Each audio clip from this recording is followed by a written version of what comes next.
Subscriber si Lakbot Stories na naman ngayong gabing ito, kaya welcome sa lahat po ng mga tigapakinig po natin.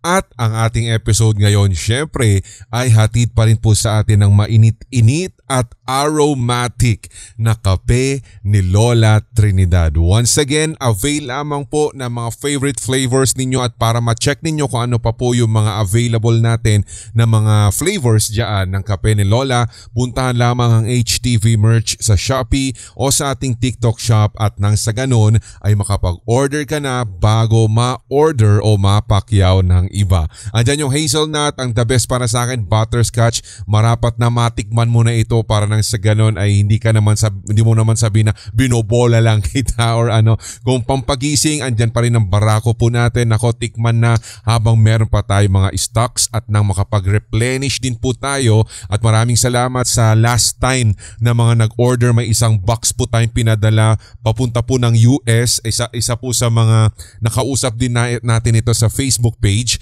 At hindi lang yan, syempre tiga Bacoor, si Ma'am Baby kung hindi ako nagkakamali, at sa Zamboanga ata kung hindi ako nagkakamali yung isa pa, no? Anyway, maraming salamat po sa inyong lahat at sa pagsuporta ng ating mga advokasya, kasabay o kapanalig natin dito ang kape ni Lola Trinidad. Like and follow ang kanilang Facebook page para nang sa ganun ay ma-direct ka na sa ating HTV merch link, at yun yung kulay blue po na link na yon, at pindutin nyo na lamang para hindi ka na po maligaw o mapunta sa ibang online stores. Heto ang kwento ni na Ali, si Jamil at si Wei Meng, at ito po'y pinadala lahat naka-email sa atin sa sindakstories2008@gmail.com.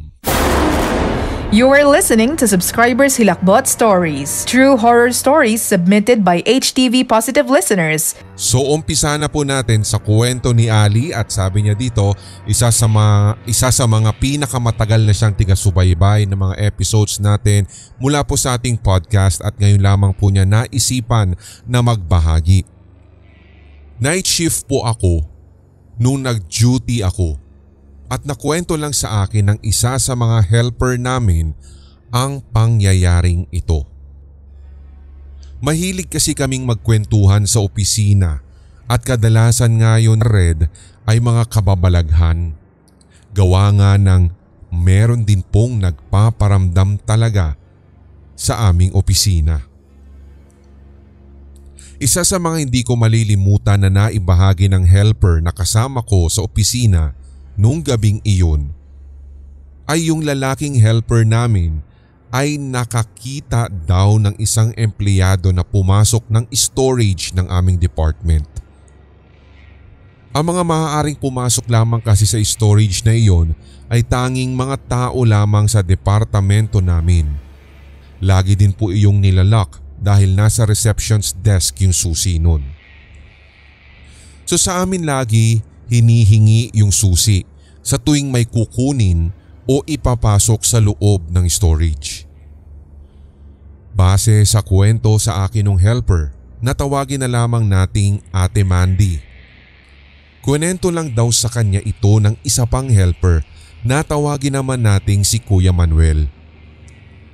Gabi daw noon nang mapadaan si Kuya Manuel sa bandang storage namin, nang makita niya na isang tiga-accounting department ang pumasok sa loob ng storage namin. Agad daw na pumunta si Kuya Manuel sa receptionist na naka-duty nung sandaling iyon para ma-report na may pumasok sa storage.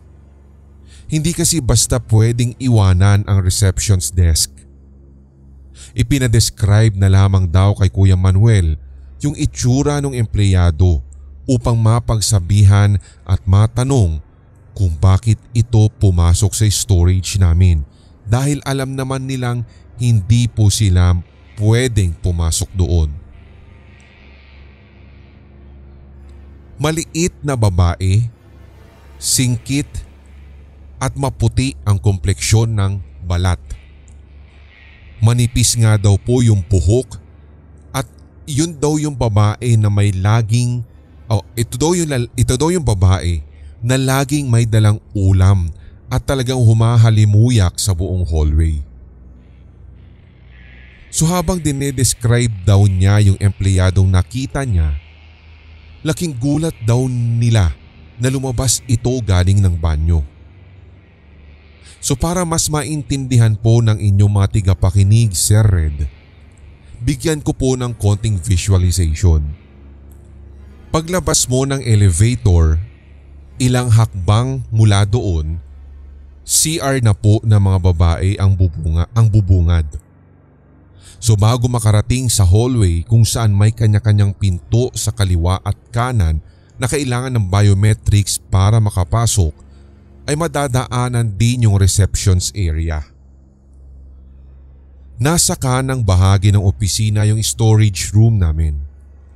Kailangan din pong mag-biometrics para makapasok at makalabas, plus kailangan ding hingiin sa receptionist yung susi ng storage para tuluyang makapasok.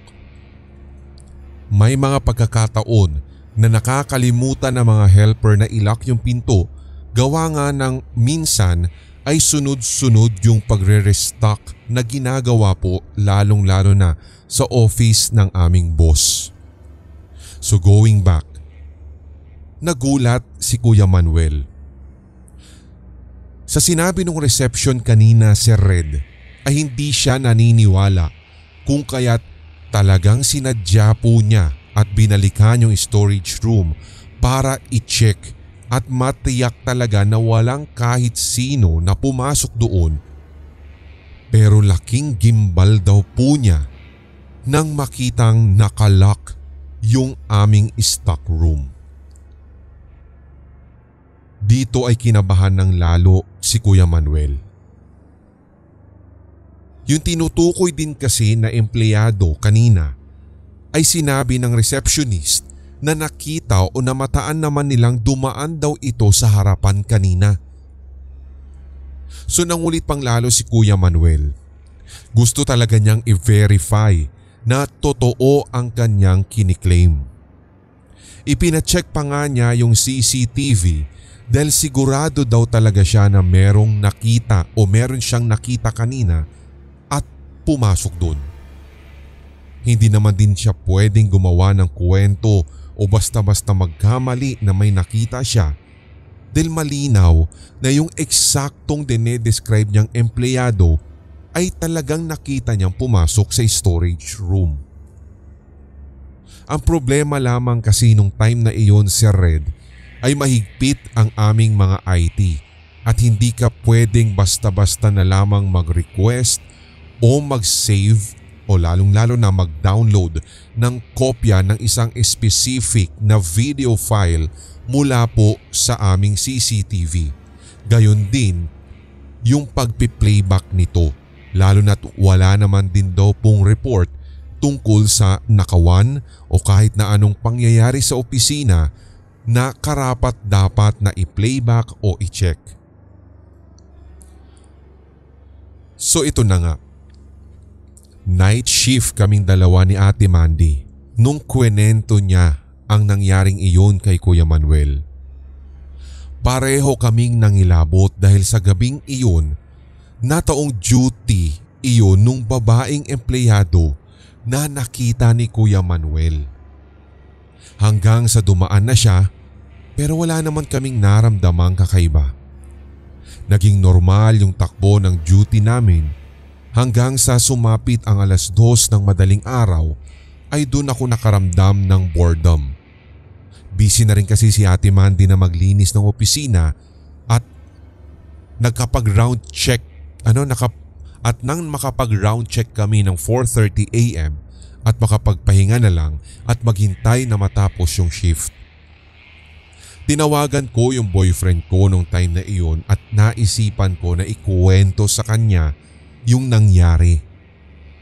Nasa parteng kinikwento ko na nagulat si Kuya Manuel dahil biglang lumabas sa CR yung babaeng nakita niyang pumasok sa storage room. Nang tinutok ko yung camera ng video call sa hallway kung saan dumaan o nakita ni Kuya Manuel yung babaeng empleyado. Nang bigla na lamang tumigil yung paggalaw ng boyfriend ko sa video call. Biglang nag-connecting yung phone ko at nag-no service. Sinubukan ko pa nga mag-airplane mode at i-off iyon upang nang sa ganun ay maging maayos yung signal, pero no service ang laging lumalabas. Pinuntahan ko si Ate Mandy para itanong kung may signal siya at sabi naman niya ay meron naman.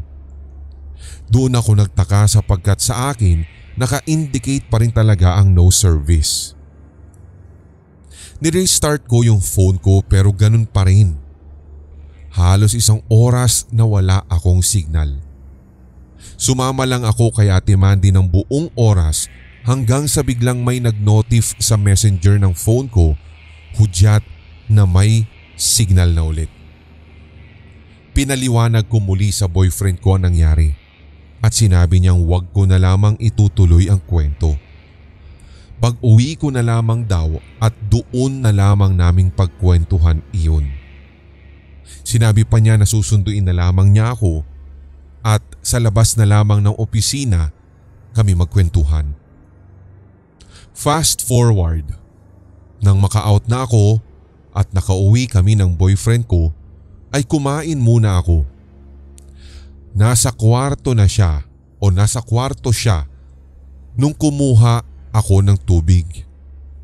Saka bigla siyang nagsalita ng, "Love, ituloy mo nga yung kinikwento mo kagabi. Hindi ko na pinatuloy talaga ikwento kasi andun ka sa office. Tapos biglang naputol yung signal. Medyo sketchy yung nangyari sa'yo. Kaya hindi ko na rin pinagpatuloy pa na ikwento mo. Baka mamaya ayaw talaga ng kung sino mang elemento na yun na malaman ng ibang tao yung kwento niya." So naisip ko na ituloy na lang, Sir Red, dahil wala naman na ako sa office. Inabot na sa akin ng boyfriend ko yung 1 baso ng tubig, pero inuna kong tapusin yung kwento bago ako uminom. Pero nakadikit na yung baso sa bibig ko. Pero hindi naman tinatamaan ng mga ngipin ko habang nakikwento o nagsasalita. So ito yung nakakatakot na part, sabi niya. Medyo pasensya na, talagang dinidetalye niya to eh. Okay, so ganito na. Hindi kaya doppelganger yung at bigla po talaga, Sir Red, ha? Believe me, nabasag ng ganun-ganun na lang sa bibig ko yung baso.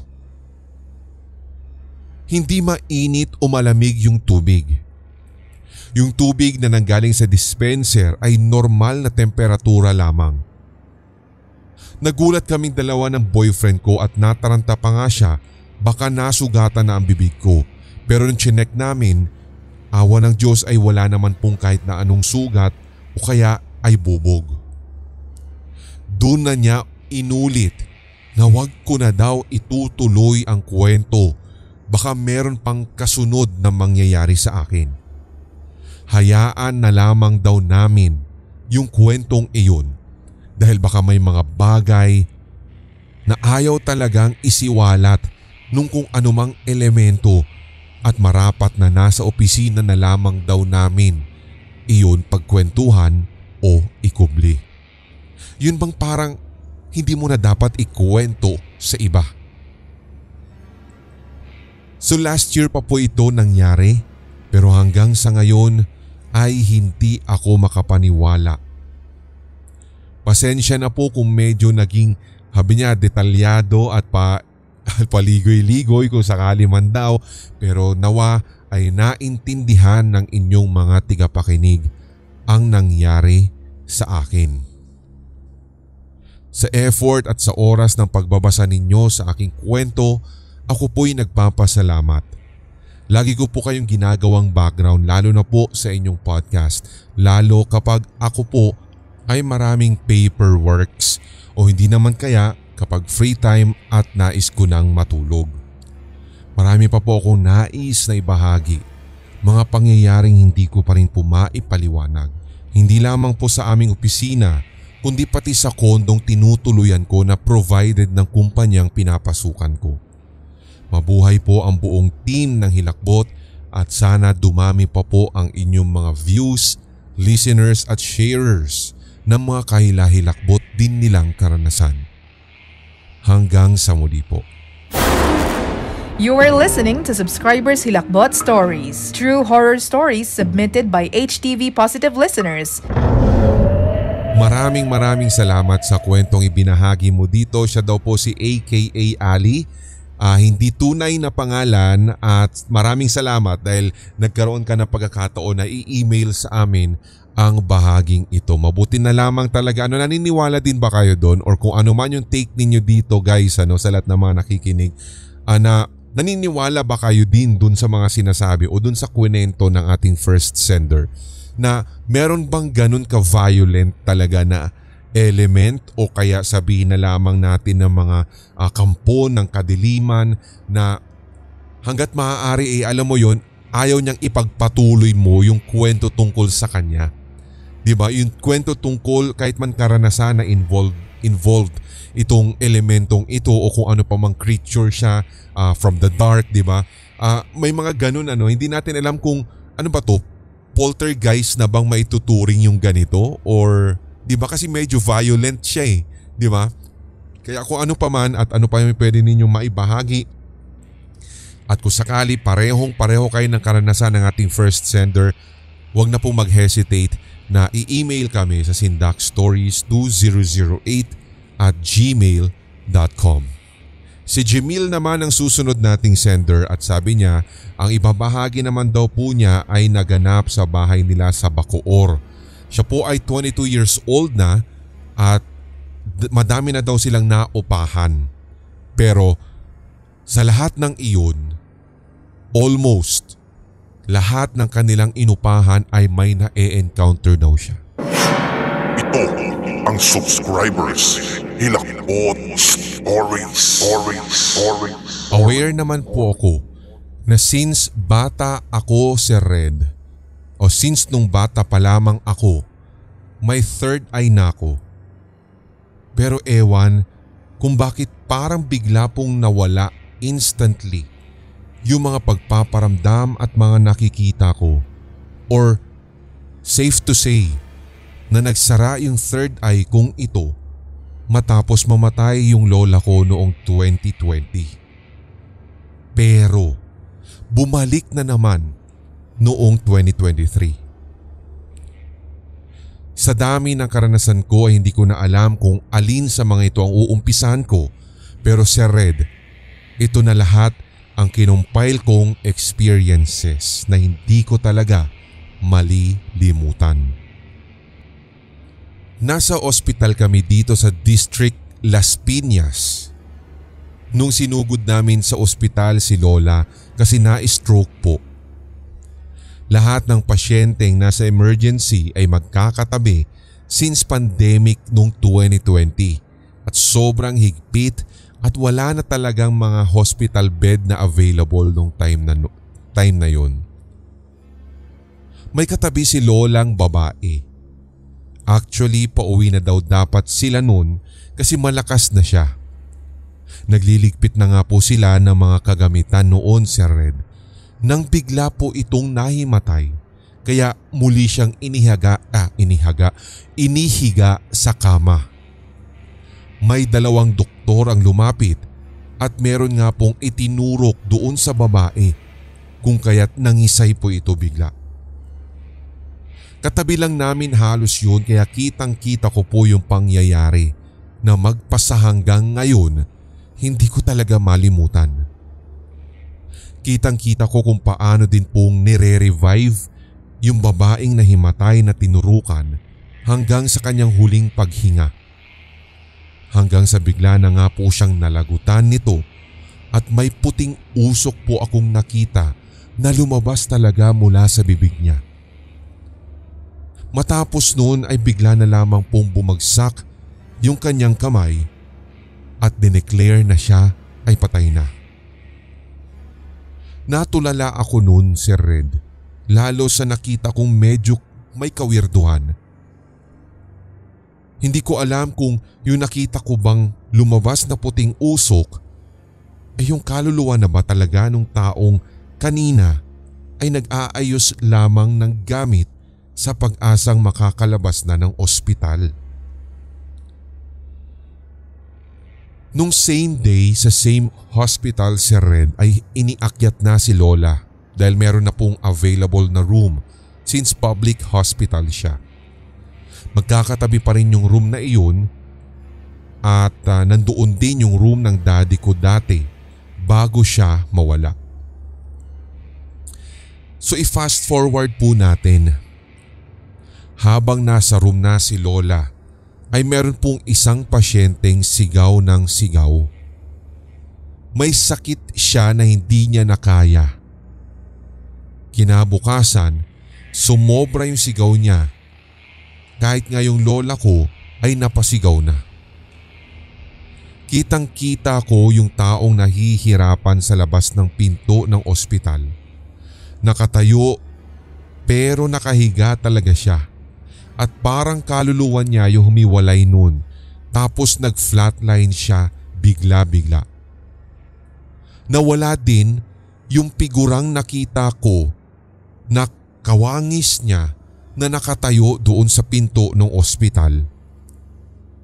May nakita din po akong duguan na tumatakbo sa emergency room. Pero kahit alam kong bumubuka ang bibig niya at tila baga may sinisigaw, wala itong tinig. Kung kaya't parang hindi rin siya nadidinig ng mga nurse na naroroon.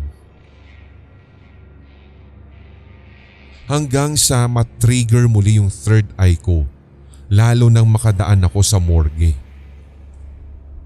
Doon kasi sa exit ng ospital ay naroroon yung morgue. Bukod sa madilim, naaamoy ko talaga yung parang ang langsa. May nakita ako noon nung pauwi na ako galing ng ospital. Nakatayo po siya at nakauniforme na parang nurse. Lalaki ito at nagmamap ng sahig. Ipinagsawalang bahala ko na lamang kasi akala ko ay dun talaga siya nagwo-work. Pero habang papalapit na ako doon sa nakikita kong nurse na lalaki, unti-unti po siyang nag-fade, Sir Red, kung kaya't napakaripas talaga ako ng takbo papalabas dahil sa sobrang takot.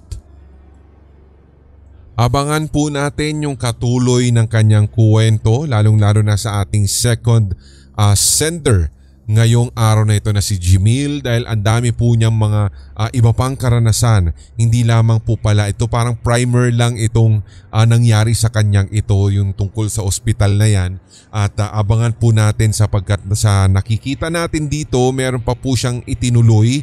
At ito yung tungkol naman sa labas na ng ospital, yung minsan nag-brownout din daw sa kanila at maliligo siya.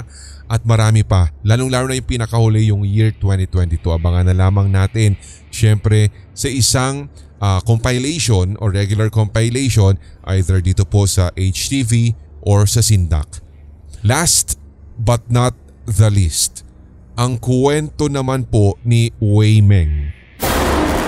You are listening to Subscribers Hilakbot Stories, true horror stories submitted by HTV Positive listeners. Clay ha, very familiar sa akin tong si Wei Meng.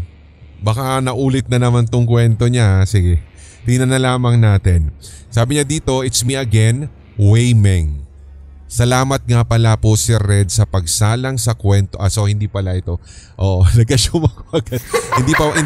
hindi pala ito yung nauna natin. So ito pala ikalawang entry na ni Wei Meng. Okay? So kala ko naulit na naman ni Clay But anyway, sabi niya dito, salamat sa pagsalang po ng unang submission ko o yung unang kwento. At nakakaloka pala na pakinggan talaga kapag sarili mo ng kwento yung binabasa daw natin. So ire-rebut ko lang po na hindi po ako spy ha, sabi niya. Nagkataon lang po na feel Chinese lang talaga ako, sabi niya. So nakaka-stress nga kasi nadadamay kami sa mga issue po kamakailan, sabi niya. But anyway, hindi po tungkol doon yung kwento ko, kundi dito sa second story ko na tungkol naman sa tinitirhan namin sa Manila. Hindi ko na po sasabihin kung saan mismo o kaya kung saan yung address dahil baka eksakto na may listener din kayong kapitbahay namin at matakot pa sila pero 30 years na po kaming nakatira dito. Ang sabi ng mga matatanda, yung lugar daw namin ay dating talahiban. Bukod sa naging kuta ng maraming sundalo, tinatapunan din daw po ito noon ng mga sinasalvage. So syempre kapag ganito, alam mo na may kwentong kababalaghan. Dalawang story yung house namin na magkatabi yung apartment na natirhan namin pero magkaiba yung gate. Bukod pa doon, kahit 2-story house siya, parang lumalabas na 4-door apartment po siya, which is sa unang kwento ko, doon kami sa isang second floor nakatira. Tapos sa kabila naman yung may-ari ng apartment. Karaniwan noong 90s kahit gabi na pwede ka pa talagang tumambay sa kalsada. Kung kaya't yun talaga ang ginagawa naming magkakaibigan. Naubusan ng hininga. Okay. So yun daw yung ginagawa nila. Pero sa tapat lamang iyon ng bahay para kita at rinig ko kapag hahanapin na ako ng nanay ko. Masaya kami na naglalaro ng kaibigan ko. Nang bigla po at sa hindi ko rin malamang dahilan ay napatingin ako sa bintana namin. Wala namang kakaiba doon maliban sa napansin kong anino ng bata sa mismong aircon namin. Parang casual lang yun sa akin kasi nga busy ako sa pakikipaglaro, kaso nung parang unti-unting nagsisink in sa utak ko ay bigla na lang akong napatigil kasi paano nga namang magkakaroon ng anino ng bata doon? Ang sabi ko nga, nakatira kami sa second floor at walang pwedeng patungan doon kung may tatayo man. Pero kung may tatayo man doon para mag-cast ng anino. At syempre, bata pa yung figura. Talagang samot-saring tanong ang umikot sa utak ko. So tumingin ulit ako sa katapat namin. Pero sabi ko, imposible.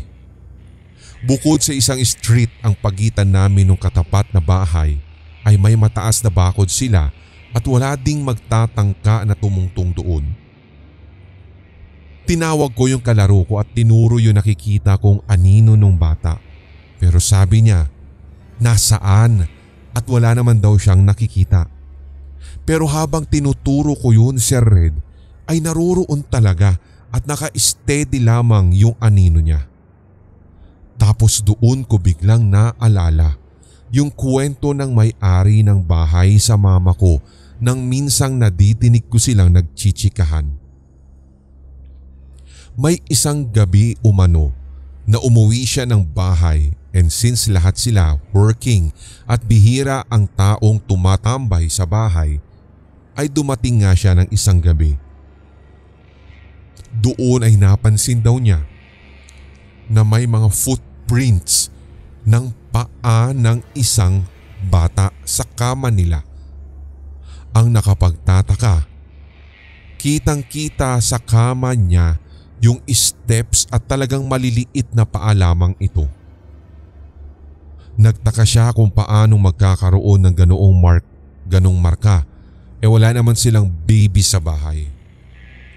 Kaya magpasa hanggang ngayon, Sir Red, nananatiling misteryo para sa amin yung nangyari. Pero dahil hindi naman nananakit, ay hinahayaan na lamang namin sila na makisalamuha kasama sa aming bahay o kaya sa mismong building. Kahit madalas ay nakakatakot na kasi talagang mararamdaman mo na hindi ka nag-iisa o meron kang something. Merong something na sumasama sa loob ng bahay. Yung bang parang kahit marami kayo ay nakabantay lamang sa inyong ginagawa. Ang ginagawa na lamang po namin ay kinakausap yung mga sinasabi naming elemento na ito at kami pa nga po mismo yung nakikisalamuha at nakikisama. Total, 30 years na rin naman na po kaming nakatira dito and pwedeng 30 years mahigit na silang naririto. Pero hindi lang maganda ang pakitungo nila sa mga katulad namin na alam ang existence nila at aapak sa bahay namin kasi bumibigat talaga yung pakiramdam nila. Kaya ayaw kong i-broadcast yung mismong bahay namin kasi kung sakaling umalis kami, baka wala nang umupa. Ayun lamang po Sir Red at maraming salamat. Meron pa po akong ikikwento sa inyo soon. Abangan nyo na lamang po sa inyong email. You are listening to Subscribers Hilakbot Stories, true horror stories submitted by HTV Positive listeners. Maraming salamat din sa kwentong ibinahagi dito ni Waymeng. Natatandaan ko si Waymeng, di ba? Tama sinabi ko, di ba? Spy ata to. Di ba? But anyway, dito po sa kanilang kwentong ito, since Phil Chinese, baka alam na ninyo kung saan community sila dyan sa gawin ng Manila, no? Pero wala naman po siyang dinisclose, pero isa ang nasa isip ko at parang base doon sa apartment na sinasabi niya. Parang minsan kasi natambay na kami dito kasi may kaklase nga ako from NU na minsang pinagmaneho ko tapos hinatid namin dyan. Parang nakita ko na tong Anyway, bahala na kung tama man yung nasa isipan ko base sa description niya. But anyway, ganun pa man, sa lahat din po ng mga syempre nais pong magpadala ng kanilang kwento, hindi lamang po write up kung kayang-kaya ninyong inarrate mismo ang inyong kwento, kayo mismo iboses ninyo gamit ang cellphone recorder ninyo, audio recorder, isend nyo na po sa amin agad-agad na parang nagkikwentuhan lamang po tayo. Same email, sindakstories2008@gmail.com.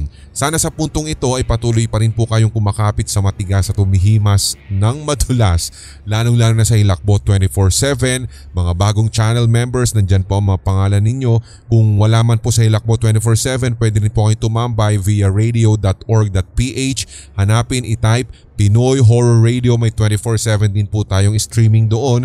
At syempre ang ating music o yung ating online music station, yan ay ang Red FM Philippines. Visit our website redfmph.weebly.com. Maraming salamat sa suporta sa lahat ng ating mga pinadidinig, lalong-lalo na recently yung Gabi ng Lagim ni Draven Black. And yes, tama po inyong napakinggan, tama ang inyong nabasa sa mga postings. Yun na po yung pinakahuli na season na ilalabas natin sa Gabi ng Lagim. So medyo busy-busyhan kasi si Draven Black, kaya sa mga naghahanap din po ng ating Holy Week special, yung Holy Week natin or Christmas, mga ganyan, antabay lamang po guys. Pero ang nakikinikinita natin na medyo possible na maganap ay yung ating spin-off ng Ang Batang Ipinanganak sa Haunted House at Ang Dalawang Anino ni Satanas bago yung Book 3. At hindi lamang yan, syempre yung ating mga case series, sana may pagpatuloy na yung pinakahuling book. At hindi lamang po yan, kundi pati rin yung ating vampire series coming soon. Hindi pa kasi natin nagagawa o na-i-edit yung iba. Gawa ng syempre nung mga panahon kasi na medyo nawalan tayo na recording, ay busy po kasi tayo sa mga requirements para po sa graduation natin. Medyo, alam niyo yun, medyo hectic, naging toxic ang schedule. Pero once again, keep on supporting din po ang lahat ng ating mga advocacies. And kung sakali man, paki-like and follow na rin po once again yung ating Philippine Animal Rescue Team. Ayan yung Facebook page po nila para makibahagi tayo sa 50 pesos Friday na malaking tulong po para sa syempre sa kanilang mga pakain, yung mga dog food, cat food, kung ano-ano pa man po na kailangan ng kanilang mga nare-rescue sa shelter. Katulad na lamang din po recently yung ating pong ibinigay sa kanila na halos 3 kilo ata yun na guys. Hindi na lamang po namin ito pinopost dahil gusto na lang namin na maging, alam mo yun, discreet na lang, although natutuwa lang ako dahil maraming tumulong, maraming tumugon, may mga nag-sponsor, base na rin sa mga pa-PM namin sa ibang mga kakilala. At kung sakaling isa ka sa nakikinig ngayon at na-PM ka namin before, maraming salamat dahil nakipagtulungan ka sa amin at bahala na po ang Diyos sa mga biyaya na inyong matatanggap. Lalo na sa mga sponsors natin at lalo na sa Tekno. Ayan, salamat po sa inyo. But anyway, ganoon na rin. Siyempre, congratulations.